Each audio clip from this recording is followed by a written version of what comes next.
Shikues nderuar, ju përshëndesim, rikthyer sërish në aktualitet, do ndalemi edhe ditën e sotme tek ajo që ndodh tashmë në lindjen e mesme. Fillimisht do të ndjekim një insertë, më pas do të rikthehemi.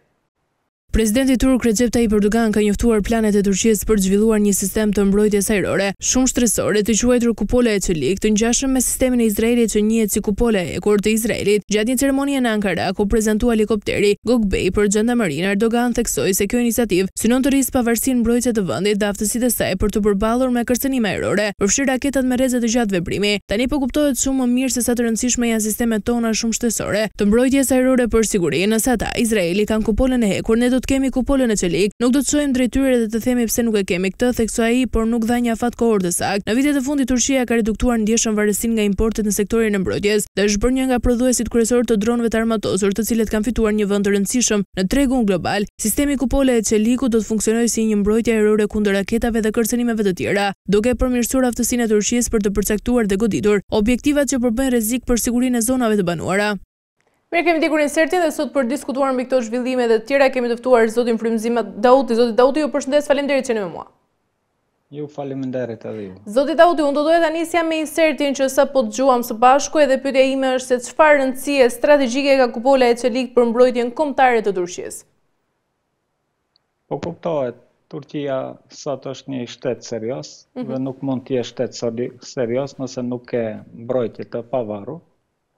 Turqia është gati 100 vjet si republik prej 1923 dhe prej asaj periudhe është e mbarur nga armatimi perëndimor dhe sidomos pas luftës së dytë botërore dhe me hyrjen e Turqisë në NATO në vitin 1952 apo 62, nuk jam i sigurt për vitin tani. Ata kanë qenë gjithmonë të varur nga SBA-ja. Kjo varësi ju konvenon të Amerikanëve për shkak se i shfrytëzonin Turqinë sidomos me një ushtri të fortë këmbësorie dhe artillerie kundër një lufte të mundshme kundër Bashkimit Sovjetik në atë periudhë. Mirëpo me shpartallimin e Bashkimit Sovjetik kuptohet që Turqia filloi që të bëjë një politikë të pavarur, dal nga dal duke u shkëputur nga perëndimi dhe ta zgjeroi ndikimin e saj, sidomos në Azinë Qendrore, nga shtetet që dolën nga Bashkimi Sovjetik, sikur Azerbajxhani, Uzbekistani, Turkmenistani, Kirgistani dhe Kazakistani, po ashtu edhe në Ballkan, sidomos në Shqipëri, Maqedoni, Kosovë, Bosnjë, ndikimi i Turqisë është i madh. Dhe nuk mund të ketë një shtet serioz nëse nuk ka mbrojtjen e vet, sidomos ajrore, prandaj me ardhjen në pushtet të partisë Erdogan, çka e njohim ne në Shqipëri dhe në botë njihet, por partia e tij apo pushteti i tij është partia AKP. Ata filluan që të investojnë në sisteme kundërajrore dhe për këtë kishin oferta nga amerikanët që të marrin Patriot, kishin edhe nga kinezët, por edhe nga rusët S-400, të cilat ishin më të shtrenjta, por ishin më efikase. Dhe Erdogan bëri një veprim të mirë për shtetin turk, që vendosi që t'i marrë S-400-at dhe nuk i mori patriotat për shkak se sot e kësaj dite do të ishte i mbarur nga inxhinierët amerikanë, të cilët nuk ja duan të mirën Turqisë dhe u lidh me Rusinë dhe kuptohet që Rusia jo që vetëm e ka furnizuar me S-400, po kanë program të përbashkët që Turqia të krijojë kupolën e Çelik, siç thot Erdogan, dhe për këtë duke e parë si shembull S-400-ën kanë formuar sisteme kundërajrore që quhen Siper dhe janë shumë efikase dhe tani shpërndahen në të gjithë territorin e Anadolit dhe Trakis, që është pjesë e Republikës së Turqisë, dhe mbrohen si nga një sulm i mundshëm nga Greqia, por edhe nga një sulm i mundshëm nga Izraeli me ndihmën e SBA-s, dhe kuptohet që kjo e ngrit pavarësinë e shtetit të Turqisë dhe seriozitetin e shtetit të Turqisë. Zoti Dauti, ndërkajsha mund themi se mbrojtja ajrore pra e Turqisë është një lëvizje pra drejt pavarësisë ushtarake nga aleatët? Po, kuptohet që është. sidomos me flotën e bajraktarëve që investon Turqia me të madhe të dronëve, ka formuar një pavarësi dhe kuptohet që raketat të atyre dronëve i prodhon vetë Turqia dhe industria e mbrojtjes së Turqisë tani për tani ka arrit dikun 70% të gjithë armatimit ta prodhoj vetë, ende nuk e ka formuar independencën e plotë, sidomos nga perëndimi, po 70% është shumë më shumë se sa 10% çka ka qenë në periudhat e mëhershme. Kuptohet që asnjë shtet nuk mund të realizojë 100% pavarësi, 70% është një shifër serioze dhe kuptohet që ato do të arrijnë ndoshta deri më 80 dhe 90. Si investim më i fundit është tankët Altaj, të cilët kishin disa pengesa për shkak se kishin një marrëveshje me Gjermaninë që motorët e tankëve t'i merrnin nga tankët Leopard të Gjermanisë, po Gjermania i bëri sanksione. Mandej bën një marrëveshje me Korenë Jugore, të cilët i furnizuan me disa motor, po në ndërkohë janë duke prodhuar motorët e vetë për tankët Altaj, dhe këtu duhet të theksojmë që pasi që i mori sistemet mbrojtëse kundërajrore S-400, SBA i bëri sanksione Turqisë dhe po ashtu Evropa, shtetet e Evropës, dhe tani Turqia nuk mund të marrë pjesë për aeroplanet F-16 të cilët i kanë, po ashtu nuk mund t'i blej aeroplanet F-35 të cilët i kishte paguar dhe ishte në proces për t'i marrë. Prandaj dhe Erdogan dhe qeveria e Turqisë kanë vendosur që të prodhojnë aeroplanet e vetë dhe deri tani ka disa projekte që i kanë realizuar, janë aeroplanet Hurkush, Hurjet dhe Kan. Kan është aeroplani sistemit të gjeneratës së 5, është një ndër më të mirat në botë, që mund t'i prodhoj vetëm Rusia, Kina dhe SBA, pra Turqia dal nga dal është duke u bërë një yll në mbrojtjen ajrore dhe në luftat moderne. E qartë, për zotit Auti, si ndryshon ky sistemi i ri pra i mbrojtjes ajrore nga teknologjitë e mëparshme që ka përdorur Turqia? Po kuptohet që më herët o dash që çdo herë të kërkoj leje prej amerikanëve për t'i mbrojtur interesat e veta. Një shembull të tillë kemi kur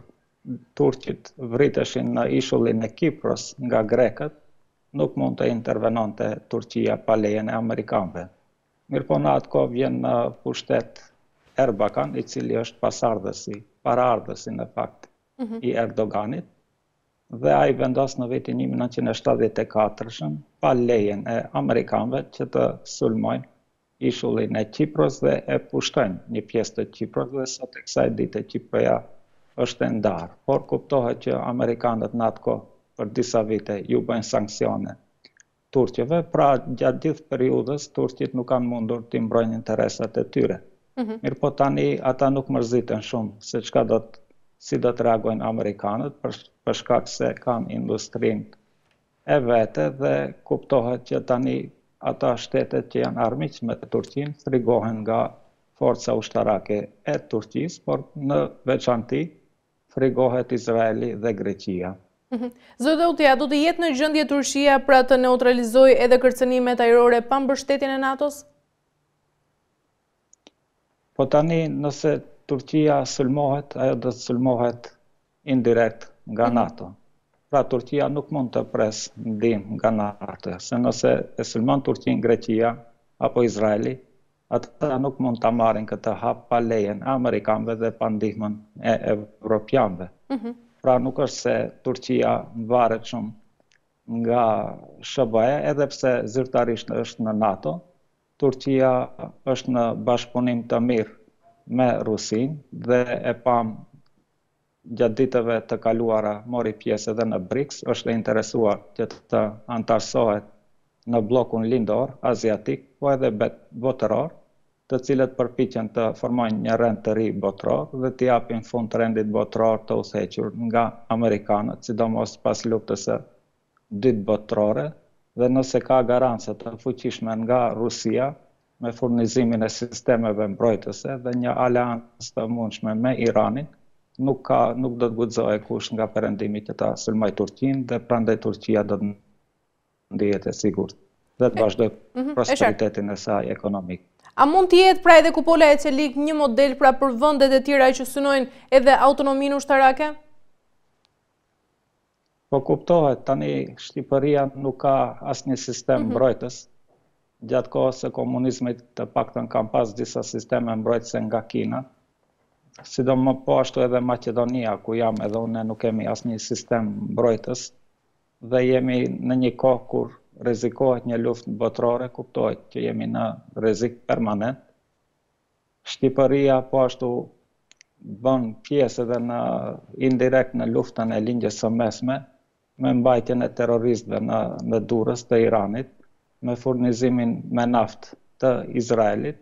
dhe me mbështetjen diplomatike të Izraelit, dhe tani kuptohet që e gjikon sulmin e Iranit dhe mban anën e Izraelit, pra do të ishte në interes të Shqipërisë që sa më shpejt të ketë mbrojtje ajrore, për shkak se është e mundur ndonjë sulm nga Irani, për shkak se Shqipëria përzihet në atë luftë në anën e Izraelit. E qartë, mirë, zotë Daudi, ndjekim tjetër në serdë më pas rikthehemi. Grupi i armatosur Hezbollah ka emëruar Naim Qasem si udhëheqësin e tij të ri sipas një deklarate zyrtare të publikuar të martën. Qasem, i cili më parë mbante postin e nënkretarit të grupit, do të zvendësojë Hasan Nasrallah, ish liderin e Hezbollahut, i cili u vra në një sulm izraelit në Beirut në fund të shtatorit. Vdekja e Nasrallahut synon një moment të rëndësishëm për grupin, pasi ai kishte udhëhequr Hezbollahun për disa dekada, duke transformuar atë në një forcë të fuqishme politike dhe ushtarake në Liban. Pas këtij sulmi dhe disa operacioneve të tjera që synonin zyrtarët e lartë të Hezbollahut, tensionet në rajon janë rritur ndjeshëm, duke nxitur shqetësim për përshkallëzimin e konfliktit mes Hezbollahut dhe Izraelit. Naim Qasem pritet të sjellë një qasje të re në udhëheqje, teksa grupi përballet me sfida të mëdha, si në arenën e brendshme politike të Libanit, ashtu edhe në rrafshin e gjerë të konfliktit rajonal. Mirë, zotë Daudi, çfarë ndryshime strategjike pritet të sjellë edhe emërimi i Naim Qasem në drejtimin e Hezbollahut? Po unë aty do t'ja urojsha detyrën e re, e merr në një kohë kritike për popullin e Libanit. Ai, si duket nga veshja, është hoç, pra është shkolluar në Iran, i takon drejtimit Shia, po nuk është si Nesrullahu, i cili ishte me turban të zi, që është simbolike familjes së profetit Muhammed. Pra, kuptohet që nuk e ka peshën e njëjtë si Nesrullahu, i cili gati 30 vite ishte duke udhëhequr Hezbollahun dhe duke e sjellur në fitore, sidomos në vitin 2006 kundër Izraelit. Por besojmë që do të vazhdoj rrugën e Nasrullahit, kuptohet me mbështetjen e Iranit. Të gjithë armatimin, shkollimin, mbështetjen financiare, Hezbollahu e merr nga Irani, dhe kjo mbështetje kuptohet që do të vazhdoj sidomos tani kur Izraeli e sulmon Iranin dhe Irani tani e kërcënon Izraelin që do të kundërpërgjigjet, dhe unë shpresoj që do të kundërpërgjigjet, që ta disiplinoj Izraelin që ta ndalë genocidin ndaj libanezëve dhe ndaj palestinezëve, prandaj uroj sukses dhe fitore liderit të ri të Hezbollahut. E qartë, zotë Daudi, ndërkaq si mund të ndikojë dhe ndërrimi i lidershipit pranë marrëdhëniet të Hezbollahut me Iranin edhe Sirin? Po tani me Sirin marrëdhëniet janë të mira, sidomos gjatë luftës qytetare, ta quajmë, apo intervenimit të perëndimit që nëpërmjet terroristëve që ta ndryshojnë qeverinë e Sirisë, apo që ta shkatrojnë Sirinë, që të përforcohet Izraeli në lindjen e mesme, Hezbollahu i doli në ndihmë Bashar al-Assadit, presidentit të Sirisë dhe regjimit të tij, dhe kuptohet që ja ka borxh Siria tani që kur Hezbollahu gjendet në luftë, që tu del në mbështetje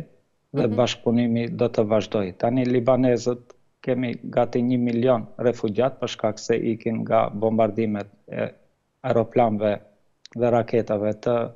Izraelit, dhe shumë prej libanezëve tani shkojnë si refugjat në Siri. Pra ai bashkëpunim do të vazhdoj dhe ne shpresojmë që ata do të përforcojnë, sidomos me mbështetje të Iranit, Sirisë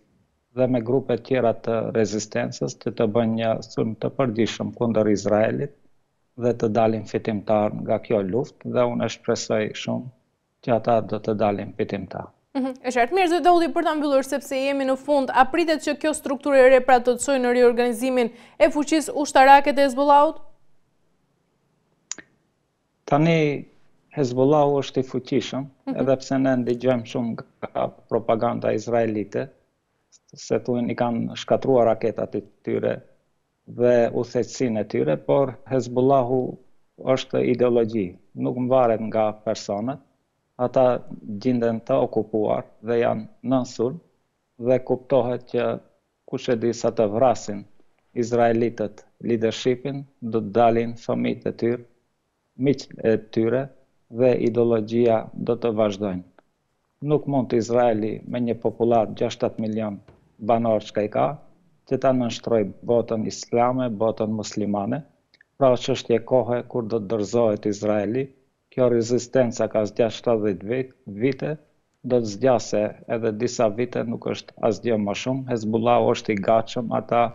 luftojnë për të bërë martir, përderisa sionistët janë ateist, nuk besojnë në botën tjetër, duan që të jetojnë mirë në këtë botë, mirë po Hezbollahu dhe Hamasi u abori jetën xhehenem izraelitëve dhe dal nga dal ato si kolon si kanë erdhur, po ashtu do të shpërngulen nga shtetet nga kanë erdhur dhe ajo tokë do t'ju takojë muslimanëve përsëri. E qartë, mirë zot Dauti, kemi arritur në fund. Ti falenderoj shumë për gjë informacionin që ndatë sot me mua. Ju falenderoj. Ju falenderoj. Ju falenderoj dhe ju të nderuar televizionistë për vëmendjen, bashkëmi sërish në aktualitetin e radhës.